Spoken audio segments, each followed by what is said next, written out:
எனக்குலாம் நான் ஸ்கூல்ல படிக்கும் பொழுது எனக்கு ஃப்ரெண்ட்ஸே இருக்க மாட்டாங்க. அப்போ ஒவ்வொரு தடவையும் நான் என்ன பண்ணுவேன் தெரியுமா, அப்படியே ஏங்குவேன்.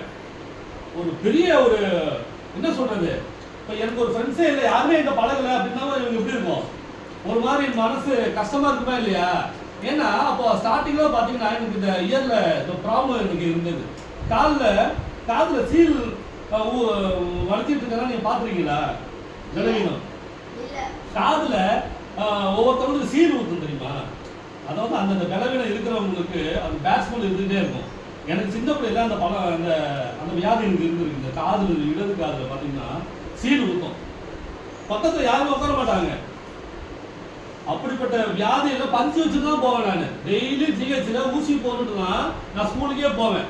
சரிங்களா? 1வது படிக்கும் போது, 2வது படிக்கும் போது, 3வது படிக்கும் போது, 4வது படிக்கும் போது ஸ்கூலுக்கு போகும்போதெல்லாம் ஜிஹெச்ல ஊசி போட்டுட்டு காதுல பஞ்சு வச்சுட்டு மருந்து வச்சுட்டு தான் நான் ஸ்கூலுக்கே போவேன்.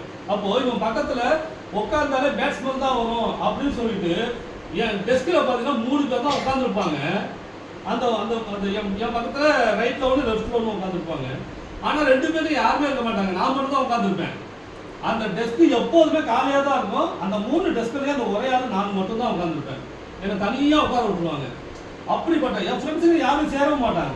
அப்படிப்பட்ட நிலைமையில தான் ஏசப்பா என்ன பண்ணாரு, எனக்கு விடுதலை கொடுத்தாரு. இந்த பலவீனத்துல இருந்து பரிபூர்ணமா விடுதலை கொடுத்தாரு. சரிங்களா? அப்போ நாம ஏசப்பாவை நம்பும் பொழுது எல்லா காரியங்களும் நமக்கு நிறைவா நடக்கும், சந்தோஷமான காரியங்கள்லாம் நடக்கும். சரிங்களா?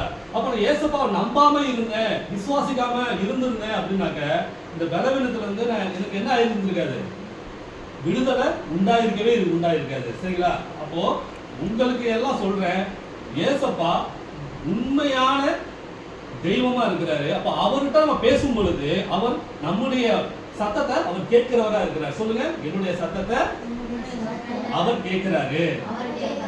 அப்போ பைபிள் ஒரு வசனம் இருக்கு, ஜெபத்தை கேட்கிறவரே மாம்சமான யாவரும் உம்மிடத்தில் வருவார்கள். சொல்லுங்க, ஜெபத்தை கேட்கிறவரே மாம்சமான யாவரும் உம்மிடத்தில் வருவார்கள்.